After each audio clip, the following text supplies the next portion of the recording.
SEP Fanfic Readings presents Aurelian by BittyBlueEyes. Chapter 15. Seeking Support. Saturday evening, 8:26 p.m.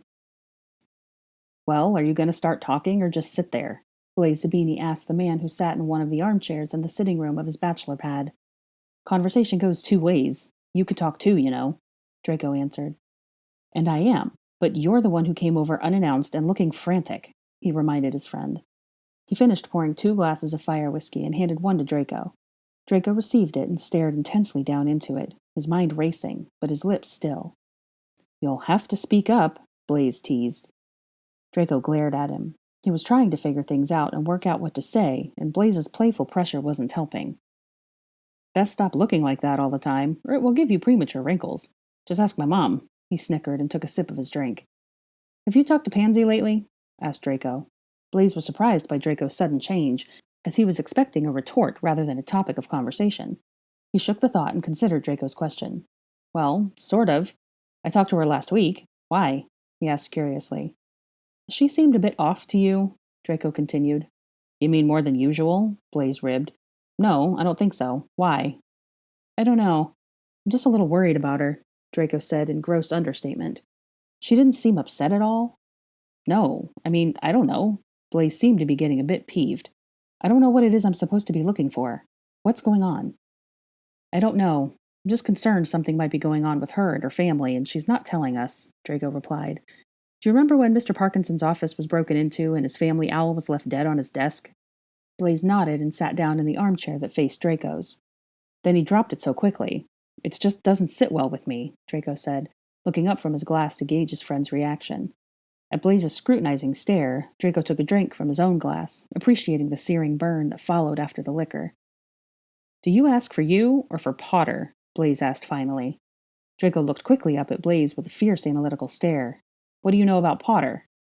Blaze snickered, rolled his eyes, and shook his head in disbelief. "Not the response I was looking for," he said playfully again. "I was hoping you'd say, 'Oh, I completely forgot to tell you about that. I'm working with Potter, so don't come looking for me at work,'" he said in a taunting, high-pitched voice. "You know, next time you're not going to be at work, it'd be nice to let me know so I don't waste my lunch hour looking for you." "You never come to see me at work. Why were you looking for me?" "Well, I was excited and wanted someone to share the news with," Blaze smiled. "What news?" Draco asked curiously. "Well, it's not really supposed to be good news, I guess, but Jennings' wife, pretty old now, is suffering from some old person thing, and he's going to retire so that he can take her to treatment somewhere." Blaze gave a dismissive wave of his hand at what he considered unimportant details. "The point is, his position is going to open up, meaning that I'm now one of 3 candidates for a serious promotion." "That's great!" Draco said enthusiastically, hiding his nervousness beneath. He should have thought about it. He had seen it in the pensive, the very first memory they had looked at. Draco had told Potter and Granger that he had been attacked when he was leaving a celebration for Blaze's promotion. There were so many other important details in that memory that he had completely overlooked that one. "Yeah, I know, I haven't got it yet, but I have a pretty good feeling about it. It's not just because my boss is Pansy's dad. I've been working my arse off for the last 2 years," Blaze said seriously as he took another sip of his drink. "You'll get it, mate," Draco declared confidently and supportively. "Thanks." Blaze looked at him with a lopsided smile and nodded, truly appreciating Draco's faith in him. "So, back to this thing with Potter," he said, leaving his words dangling for Draco to take in any direction. "I can't discuss it," Draco said flatly. "Ah, confidential then?" Blaze asked. "Can you imagine Potter pulling me into something that wasn't confidential?" "No, I guess not," Blaze said with a shrug of his shoulders. "Can you at least tell me if this thing with the Parkinsons is part of it?" "Now that you've put it like that, I can't answer either way," Draco sneered. Blaze rolled his eyes, and Draco became serious again. "Really, though, I'm asking because I'm her friend, and I'm really concerned." Blaze nodded in acceptance. "She hasn't said anything to me, but I'll listen and watch more carefully around them, all right?" "I appreciate it," Draco said sincerely. "I'd still like to know if I should report my findings to you, or Potter. Or Granger, even," Blaze said with a smirk. "Granger?" Draco choked out.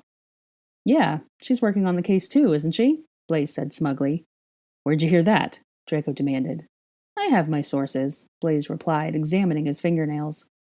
"What, you stalking me now?" Draco sounded playful, but he wondered how Blaze knew. Not even his mother knew that he was working with Potter, and only a few select people in magical law enforcement knew that Hermione was in on it also. And, well, as of about 2 hours prior, all of the Weasleys. No, but it'd be rather interesting, I think, Blaise smirked. Sadly, I have no time to waste on such things, and not enough money to have you tailed, even if I wanted to. No, you just have sources, Draco said, trying to read his friend. Blaise's smirk held, and he continued. So, what does that kid have to do with the whole thing? What kid? Draco asked, panic beginning to swim inside of him. The little boy, Blaise said, as though it were obvious. Now I have to know your source, Sabini, Draco said seriously. His nostrils flared as he tried to suppress his building anger and fright. I'm playing around with you, Draco, Blaise said lightly. I'm not playing, Draco told him, his gray eyes hard. If you don't tell me your source, then you're going to have to tell it to Potter. The kid's that serious in all this, Blaise asked, truly stunned. Zabini, Draco demanded. Relax, Malfoy. My source is my mother, he answered, eyeing his friend apprehensively. Your mother? Draco recoiled. She's in the country? Yeah, her fiancé, he said the word with distaste, is in France for business, so she decided that instead of staying in Italy alone, she'd come and visit me. She's been here a whole week and managed to set aside some time to see me for lunch today. She had to squeeze it in today as she goes back home tomorrow, he said bitterly. I wish she would have just decided to surprise him by showing up in France instead. It'd be good for them both if she caught him with a mistress there, sleazy Italian knob. You know he's got a mistress. Has to. Draco remained silent. He had comforted his friend over this many times and no longer knew what to say. The man had every right to be angry with his mother and her fiancé. Blaise had had many stepfathers throughout his life and didn't think much of any of them. During the war, his mother had left him at school and hid in Italy, where she met someone. When the war ended, his mother informed him that she had sold their family home and was moving to Italy permanently to be with a man that was only 9 years older than him. Blaise was infuriated and refused to follow his mother. Instead, he struggled to stand on his own 2 feet. That was when Pansy's father gave him a job and allowed him to stay in their home for a few weeks while Blaise found a flat. Blaise felt quite close to that family now, possibly closer to Mr. Parkinson than to Pansy. Digressing, though, Blaise said. When I met my mom for lunch, she asked when you and Granger had gotten together, and told me that she thought your son was beautiful, Blaise snickered, so I figured that either Granger was working on the case with you and Potter, or that you had finally opened your eyes and noticed that sexy, proud lioness. Merlin, Blaise, I get that you have a thing for Gryffindor girls, but that doesn't mean everyone does, Draco retorted uncomfortably. And I know that you feel that way, so I used the mighty power of deduction to assume that she was working with you and Potter. The kid really threw me off, so that was a stab in the dark, Blaise admitted. If he's really that important, though, you might not want to take him out in public like that. Draco fell silent. He agreed with Blaise. He didn't like the idea of Aurelian exposed for the world to see. Hermione had told him that she wasn't going to hide him, that people would find out about him eventually, but eventually sounded a lot safer to Draco. He had told her himself that he would end up in the papers, and she said that she understood that. She said to let them speculate, but there were people out there who could be a threat to him. He didn't want to risk that. Still, he understood Hermione's point as well. It wasn't fair to force Aurelian to stay hidden. So long as no one learned his true origin, he would be safe. Is it Death Eaters, then? Blaise asked. Potter finally get somewhere tracking the last? Blaise, I'm going to have to leave if you keep this up. I can't talk about it, Draco growled. All right, I'll drop the case, Blaise conceded. But I'm not dropping the topic of Potter and Granger. What are they like now? What do you mean? Draco asked, perturbed by his friend's insistence to continue a conversation that made him uneasy. Well, I haven't heard much about either of them in the last 2 years, Blaise said with a shrug. I mean, I heard about them receiving Order of Merlin First Class and Potter becoming an Auror and tracking down Death Eaters with your help, but then they pretty much disappeared off the map. What are they like now? They're Potter and Granger. What do you want? Draco muttered moodily. Yeah, well, they had to have changed some. Last time you worked with Potter, you were coming over here kicking and cursing every night, he reminded him. Yeah, we've both grown up a bit then since, I guess. Draco conceded. It feels even more awkward now, though. How so? Well, back then we both knew where we stood. We were angry and hated each other. Now he's civil, Draco admitted. Say it ain't so, Blaise laughed. How can you stand to work with a man that's civil? Draco threw him scathing looks, but it melted away to a light-hearted smirk. It was hard to be upset with Blaise when he smiled and laughed the way he did. Draco understood himself to be a person that was offended much too easily. He had to regularly remind himself that Blaise was only being playful and he never really meant any of his taunts. I'm not complaining, it's just weird, Draco clarified. He hasn't forgotten the past, but he brings it up so easily. He acts like everything is behind us now. Everything is behind us now, Blaze reminded him. That doesn't mean that people don't hold grudges. Potter and I have a long history that goes back years before the war. I don't know how he's just let it go so easily. Last time I worked with him, he looked like he could never forgive. It's true that people hold grudges. It's nice to know that Potter's not one of them. But I doubt it was easy for him. You've got to stop thinking of yourself as unforgivable, though. You did a lot to make up for your participation in the war. Much more than you had to. Draco nodded. So, what about Granger then? What's she like now? She's in magical law enforcement too, isn't she? Yeah, she deals with evidence and paperwork. And if I'm honest, I can't say that I ever really knew her. I mean, what did we ever know about her except that she was Potter's friend and a know-it-all on top of our class? I know that her witty retorts used to piss you off to no end, Blaze smirked. You've been working with her for a bit now, haven't you? You have to know something about her. Draco was silent for a moment. It was her that convinced Potter to give me a chance after the war, he stated quietly. Really? Blaze asked, sitting up in interest. Potter told you that? Not by name, but he said that someone did, and I saw the way he looked at her. Wow, that's something, Sabini replied. Do you know why? I mean, not that you didn't deserve it, but if Potter needed convincing, why her? She's very serious about equality. The same sense of justice for everyone, Draco answered, unable to hide his respect. A true Gryffindor. I think I like that girl, Blaze declared, nodding in approval. Go on. She acts like Potter. She's civil. She's more defensive than he is, though. You can see that her mind is always working, but she only shares her thoughts when she feels it necessary. I don't know if it's just around me or if she's always like that. Like I said, she's defensive. She looks at me kind of warily sometimes, but I think she trusts me, Draco said distantly, lost in a pensive daze. Merlin's pants! You fancy her! Blaze burst out, his eyes lit up with glee. What? No! Draco denied heatedly. Yes, you do, his smile grew. You don't know what you're talking about, Draco insisted. I think I do, Blaze disagreed. He crossed his arms and sat back in his chair with a taunting smile. You lie, Malfoy, and you're exceptionally bad at it, at least with me. Now, why deny? She's a good person. You just admitted it yourself. Draco sat stiffly in his chair with his jaw set. He didn't know what to say. He didn't know why he was denying it. He and Zabini had talked about women a lot in the past. Blaze knew all the women he had eyed up in the last 2 years. Why did he have such a hard time owning this one? This is why you came here. I know it is now. You've got a thing for her and it bothers you. Why? Asked Blaze. His tone became softer, the teasing tone gone from his voice as he saw just how upset his friend seemed. Because it's Granger, Draco shouted in exasperation. No, I don't buy that, said Blaze. Yeah, I'm sure it makes things feel a bit weird, but not like this. You're really upset. What's going on? Does she know? Does she feel the same? I don't know, Draco replied in frustration. He got to his feet and ran his fingers through his silky blonde hair.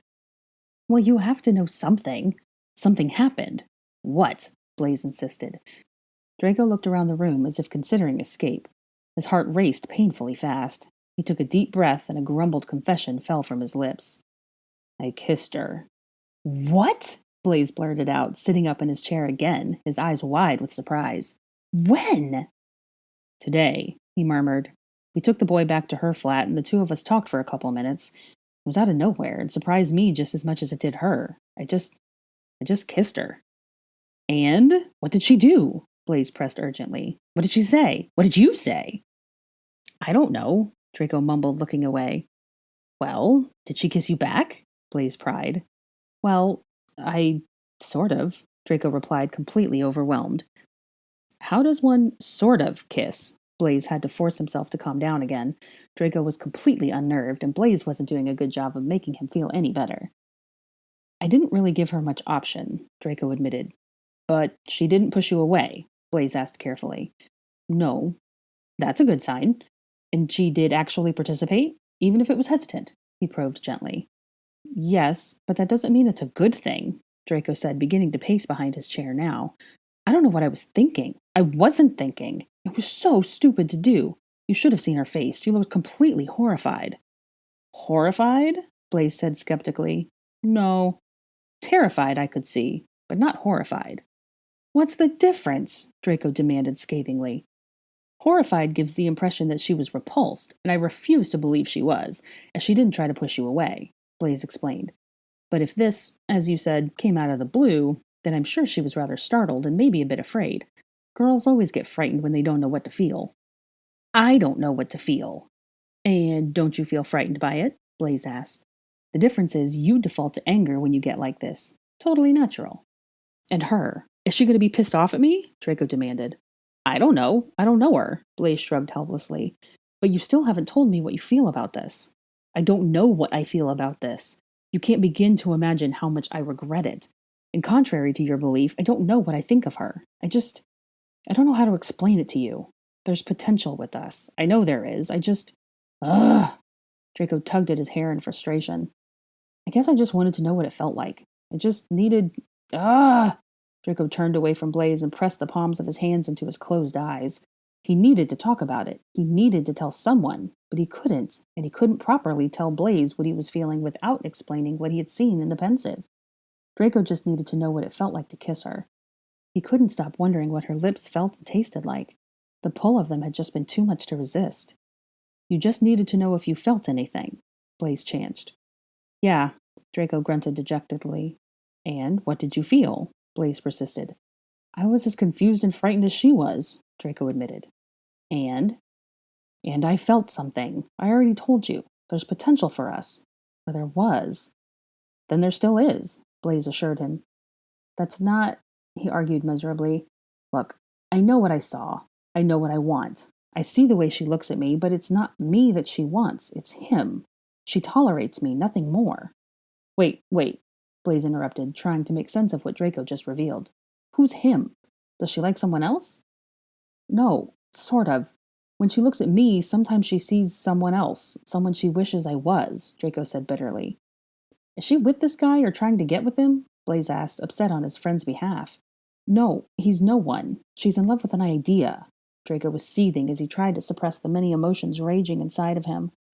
I'm sorry, mate, you've lost me here, Blaze apologized, looking warily at Draco. I know, I'm sorry. This is so complicated. I don't know what to do. There was potential and I ruined everything. I moved too fast. Things aren't supposed to work like this. I fucked everything up, Draco fumed. I'm not following well here anymore, but I still think you're wrong. Relationships are confusing. You may have moved too fast and you can't take it back now, but that doesn't mean that you can't work things out. You can't run away from her because you're working together now. That might be in your favor, really, whether you believe that or not. You're just going to have to talk to her. And say what? Draco demanded. The truth. Tell her that you like her and that you didn't mean to frighten her. Tell her that you understand that you moved too fast. Just talk to her, Blaze urged. It sounds as if she is just as uncertain as you are. She'll be glad that you want to talk about it. It may feel awkward, but it can't feel any more awkward than this, can it? Draco sighed. Blaze didn't understand, and he couldn't. This wasn't just about himself and Hermione. The case was important, and they couldn't allow their feelings to get in the way of it. But just as important to him was Aurelian. Hermione was the gatekeeper. If he wanted to see Aurelian, he had to go through her. If things were not okay between the two of them, then he wouldn't be able to see his son. You're right. I just have to hope this is fixable, Draco muttered. Good. At least you have a slightly positive statement out of you. Let me refill your glass, and you can listen to me go on and bitch about my mother. Fair? Blaze asked, raising the bottle of fire whiskey in question. Well, so long as there's fire whiskey involved, Draco teased, a small smile quirking at the corner of his mouth. I can't mention my mother without it, Blaze said bitterly. I know, Draco replied sympathetically. So let me do the pouring, as I do so more generously. And when this meager bottle runs out, we'll replace it with one of mine. And that is why I talked to you about her and not Pansy, Blaze smirked. Yeah, she doesn't understand the true healing powers of liquor, Draco agreed. He poured generous amounts of the amber liquid into both of their glasses and handed one to Blaze. You are truly an understanding friend, Blaze said, raising his glass. Draco raised his glass also, and they drank. Blaze took a deep, steadying breath and began unloading his frustration. Sunday morning, 11:14 a.m. Hermione held Aurelian close to her body and cautiously surveyed their new surroundings. When it seemed that no one had seen her apparate beside the large hedge at the corner of an intersection, she gently placed Aurelian next to her and readjusted her dress. Aurelian quietly took in his surroundings, curious about the strange place he had never before seen the likes of. He walked around the hedge and stood on the paved walk beside the road in a quiet suburban area of Oxfordshire. The street was empty and quiet. Fine brick houses lined both sides of the street, all looking very similar, except the different patterns and colors found in the flower beds and strategically placed bushes in each well-manicured lawn. "Ready?" Hermione asked. "Uh-huh," Aurelian nodded. Hermione rubbed her sweaty palms on her cotton sundress before taking hold of Aurelian's hand. He smiled up at her and did her best to smile in return. They walked slowly up the sidewalk, and Hermione and Aurelian both looked at each house as they passed. The late morning sun was climbing toward its peak and pressed the muggy heat down around them. "Are you okay?" Hermione asked. "Uh-huh," he answered, tugging on her hand as he walked quietly. "Then why are you walking like that?" Hermione tilted her head and got a better look at him. "My legs feel naked," he said, tugging at his pair of denim shorts, "and they keep walking up my bum." Hermione pinched her lips together tightly and chuckled, trying not to burst out laughing at the toddler's obvious discomfort. She had learned only that morning that he had never before worn Muggle clothing. The only trousers that he had ever worn were pajama bottoms, and he had never worn denim of any kind, so wearing the shorts she had gotten him was definitely a new experience for him. "I'm sorry. I guess they may take a little time to get used to. They aren't too uncomfortable, are they?" she asked sympathetically. "I like 'em, Mummy. I do," Aurelian said earnestly, and as uncomfortable as he looked, she believed him. He sounded thrilled when she told him he needed to wear Muggle clothing. "Okay, we're here," Hermione said, stopping at a cobblestone path that led up to the doorway of one of the many brick houses. Hermione bent down a little as she walked so that her whispering better reached her son. "Now, when we get inside, I'm going to need to speak to them for a few minutes, okay?" "Okay," Aurelian answered. Hermione stopped in front of the door, took a deep breath, and knocked firmly. "Oh, Hermione," a kind woman smiled when she opened the door. "You're right on time. But who is this?" she asked, looking down at Aurelian, who was again tugging at his shorts. "This is Aurelian," she introduced simply. "Well," she held her smile, but it did not cover her puzzled expression. "When you said that you'd be bringing a guest, I guess I sort of expected someone a little older. No problem, though. Come in." Hermione walked in and looked nervously around for her father. Aurelian followed after and closed the door for them. "So, did I hear you right? Your name is Aurelian?" Hermione's mother asked the boy kindly. The boy nodded. "Hermione," her father greeted as he met her at the door. "I thought you said you'd be bringing a guest." "She did," Mrs. Granger answered, stepping to the side to reveal the curious toddler. "This is Aurelian. Aurelian, my name is Helen, and this is William. We're Hermione's parents." "I know," Aurelian answered simply. Mr. and Mrs. Granger looked from the boy to Hermione, expecting one of them to explain more who this child was and why he had been invited for brunch. If you don't mind, there's something I was hoping to talk to you about before we sit down to eat," Hermione said hesitantly. Hermione's parents exchanged stern looks and both nodded slowly. Whenever Hermione addressed them that way, it meant that they were not going to like what she had to say.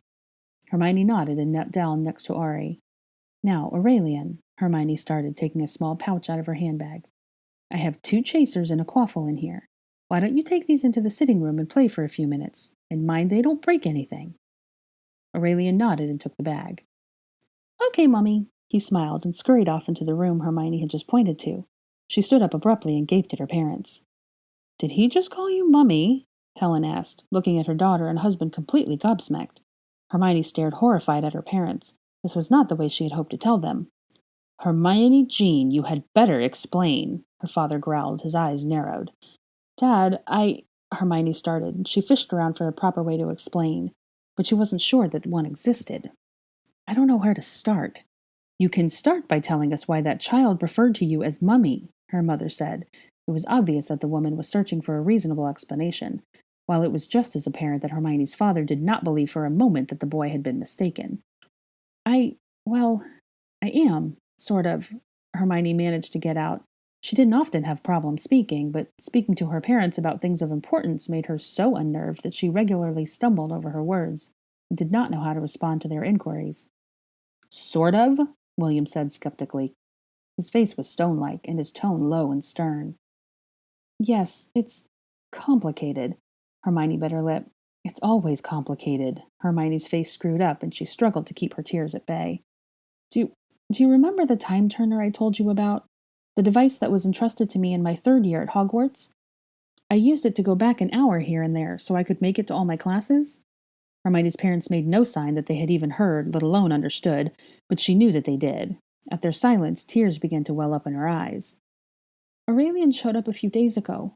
He's from 7 years in the future. And he's mine, Hermione explained. Of course, her father said derisively. William, her mother admonished. Things went bad in the future. Very, very bad, and his mother, my future self, sent him back here to protect him and to prevent certain events, Hermione said quietly. Now, I'm certain that every other wizard probably owns a time turner, and this kind of thing is rather common, but do you mind explaining this a little better for a set of ignorant muggles like ourselves? William quipped. Hermione bit her lip and took a small pause before continuing. This is actually extremely rare. I've never heard anything like it. Time turners are monitored very carefully by the ministry and usually can't go back more than a few hours, let alone years. To use one like this is actually kind of illegal. It was just serious enough that it had to be done. You mean that you did this illegally? Her mother asked incredulously. Are you going to be in trouble for this? Well, technically no. Technically, I didn't do anything. I personally made no decisions regarding this action.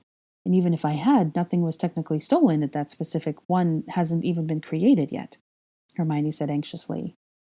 And were you able to prevent the events that you mentioned? Her mother asked, her voice and demeanor still stern. Things have already changed, yes, Hermione said evasively. And what does that mean for him? William asked, jerking his thumb in the direction of the sitting room. Well, when events change here, it changes everything. The world he came from no longer exists as he knew it. So, at this point, if we were to have a look at the year he came from, he would have never been born. So he's here now, Hermione explained the best she could. Who is his father? William snapped suddenly. Hermione stared at his father's face and had to remind herself to breathe. She steeled herself and stared flatly as she could. Draco Malfoy. Malfoy? Her father roared. That evil child that made your life hell for all those years.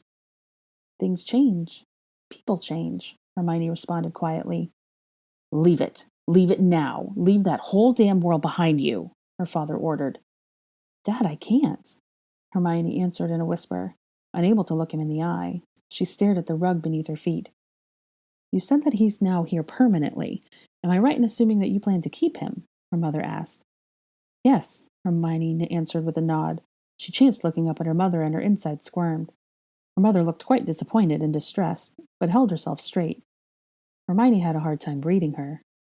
Hermione, Jean, I am telling you to leave that place. Leave that whole damn world behind you. It is nothing but pain and chaos. Leave it. That's an order, he said firmly. You can go back to that flat of yours and start packing right now. I will put a stop to this, and... Dad, I can't, Hermione said miserably. The tears finally came, sliding one by one down her cheeks. I can't just leave it behind. My friends, my work? You can, and you will. I'm not... His speech was interrupted by a sound from the sitting room. There was a tink of a china and steady dripping sound. Aurelian? Hermione called and hurried into the sitting room. She looked around but did not see the child in question. Aurelian! She called a little more worried. She walked toward the other side of the room but stopped when she looked at a small table beside the sofa. There sat a tea tray covered in spilt milk that dripped onto the floor. The floral china creamer lay on its side. Hermione frowned. No longer frightened, she carefully surveyed the room and saw that the drapes behind the armchair were swaying. She sighed and walked over to the armchair. Aurelian, please don't hide from me. Come out, please, Hermione said in an even voice, kneeling beside the chair. Slowly Aurelian crawled out from the armchair. Thank you. I see there was a little accident. Can you tell me what happened? Aurelian's lips stuck out in a large, pathetic pout, and he sniffed. They throwed the quaffle into the milk. I tried to get it out, and it went all over, he explained. It was an accident. Accidents happen. You can't run and hide from them, though. Next time something happens, you need to come and tell me so that I can help you fix it, okay? She asked kindly. Aurelian nodded, and Hermione pulled out her wand. She flicked it over the tray, and the milk vanished, and the creamer righted itself. See? No harm done. Mummy? Aurelian leaned around Hermione and looked anxiously at his grandparents before leaning in to whisper in her ear. Oh, she answered. She looked around her and cast a quick spell at the VCR. The cassette door opened, and a figurine on a broom zoomed over to her. Why don't we put them back in the bag for now? Aurelian nodded and did as he was told. Hermione stood up and faced her parents again with renewed faith in herself. Dad, I know how you feel about— You brought him here to meet us, didn't you? William interrupted. Judging by the look on that young man's face, he never met us in his own time. Hermione didn't know how to answer that. It was true, but she couldn't tell her parents that they never got to meet him because they were most likely dead. I'm not asking this time. You told me just a minute ago that your future self sent him back here to protect him. So do it. Leave that godforsaken world and all the tragedy that comes with it. If you want me to accept that child as my grandson, then you will take him out of that world and never look back. Dad. William, Helen warned again. I mean it. I am not going to invest myself in that boy if you're just going to let him suffer like you have. I won't. The choice is yours. William Granger took one last look at a worried boy in front of him and left the room. Dad! Hermione cried after him. She dropped her face into her hands and took long, deep breaths, trying her best to remain calm. Helen Granger rubbed Hermione's back consolingly. I'll talk to him, she told her daughter. Hermione nodded, unable to speak. Why he mad, Mummy? Why mad? Aurelian asked, slowly walking up to Hermione. You okay, Mummy? Yes, Mummy's fine, Hermione answered lightly, touching Aurelian's head to soothe him. Yes, he's just a bit upset right now, Helen assured him. He'll be all right. We should go eat, though. I bet you're probably pretty hungry now, aren't you? Yeah, huh?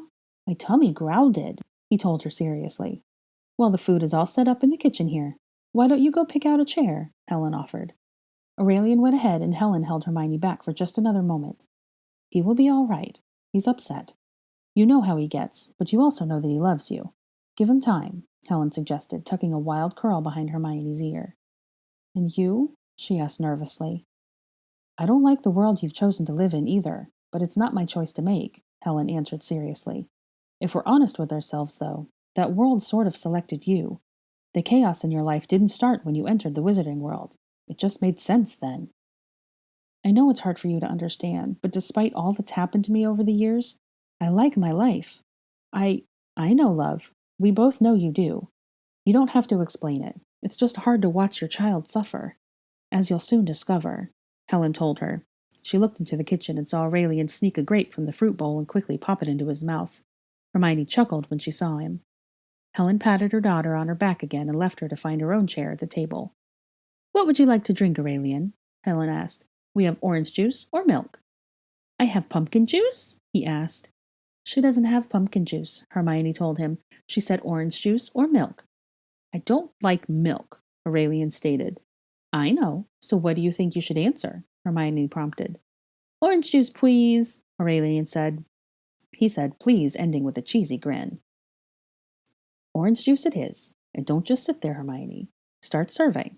The food is already getting cold, the woman smiled genuinely. When her mother's back was turned, Hermione cast a quick warming spell over the hot dishes, and with another quick swish of her wand, all three of their plates were evenly portioned with a bit of everything, when she was a bit sad when she looked at her father's empty plate, but took a deep breath. She wouldn't let it ruin her time with her mother and Aurelian. So, said Helen as she set a glass of orange juice in front of Aurelian and a glass of milk in front of Hermione, knowing it was her choice without asking. Has Aurelian been staying with you? Yes, he's been staying at my flat, Hermione affirmed. It's sort of small, but we've been doing all right, haven't we? She asked Aurelian. Aurelian nodded as he continued to shovel down his meal. Both women smiled, knowing that the toddler had answered without having a clue as to what he'd asked. What are you doing with him while you're at work? Helen inquired. He's been staying with Molly, Mrs. Weasley, Ron's mom, Hermione replied. She loves watching him, but she hasn't asked for payment yet. I know she'll never ask, really, so I don't know how to broach the subject. I don't want to insult her, but I can't ask her to watch him all the time for free. Luckily, my hours have been quite flexible lately, so he's only ever had to be over there for a few hours a day. And what do your friends think about this? She asked. They're really supportive. They know this is difficult. They're really supportive. Would you like some more eggs, Aurelian? Helen offered. Yes, please, he answered with a smile. Such nice manners, she smiled, piling more scrambled eggs onto his plate. What do you say now, Aurelian? Hermione prompted. Thank you, the little boy answered through a mouthful of eggs. Hermione shook her head, smiling fondly at her son.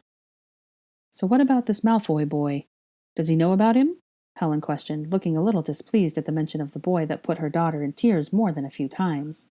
Yes, he does. You said that people can change. Has he? She pressed. Yes, he has. And? And I don't know. I honestly don't know what to make of him. I've let him see Aurelian, though. He's really good with him. I just don't know. Hermione was cut off by the tune of her mobile phone. She took it from her handbag to check the caller ID. I'm sorry, Mom, I have to take this. Mrs. Granger nodded, and Hermione stood up and walked into the sitting room to take the call. Ginny, she answered. Hermione, I'm sorry to call you now. I know that you're with your parents, but I need you, Ginny pleaded. Why? What happened? Hermione asked anxiously, and her heart racing in a panic. It's Harry. He heard from Hagrid, and now he's ready to run off. He won't listen to me, but he'll listen to you. He always does. I hate to ask, but no, it's fine. Where is he now? Hermione asked hurriedly. He's here at the burrow. Ron's upstairs trying to talk to him right now, Ginny answered. What is he trying to do? What did Hagrid say? Hermione asked quickly. Hagrid saw Dennis. I'll be right there, Hermione said. She closed the phone without a goodbye and rushed into the kitchen. Aurelian and Helen looked up at Hermione, said with concern. I'm sorry, Mom, but I have to go. Harry's... I understand, her mother sighed. It's always something. Mom, It's okay, really, she reassured her daughter. Now, go stop Harry before he does something rash. How did you... It's always Harry, isn't it? Her mother asked. Hermione nodded and smiled sadly. It was true. If it wasn't her trouble, it was Harry. We going now? Aurelian asked in confusion. Yes, sweetie. You get to go see Aunt Molly and Aunt Ginny, Hermione answered. But I'm not finished eating, Aurelian pouted. It's okay. Molly will have food for you, Hermione assured him. Aurelian still pouted. Would you like to take that muffin with you, Aurelian? Helen offered. Can I? He asked hopefully. Of course. You take care and I'll see you next Sunday, okay? Thank you, Aurelian beamed. He jumped off his chair with the muffin in his hand, and Hermione scooped him up in her arms. I'm sorry, Mom. I'll call you soon. Helen nodded, and Hermione separated with Aurelian.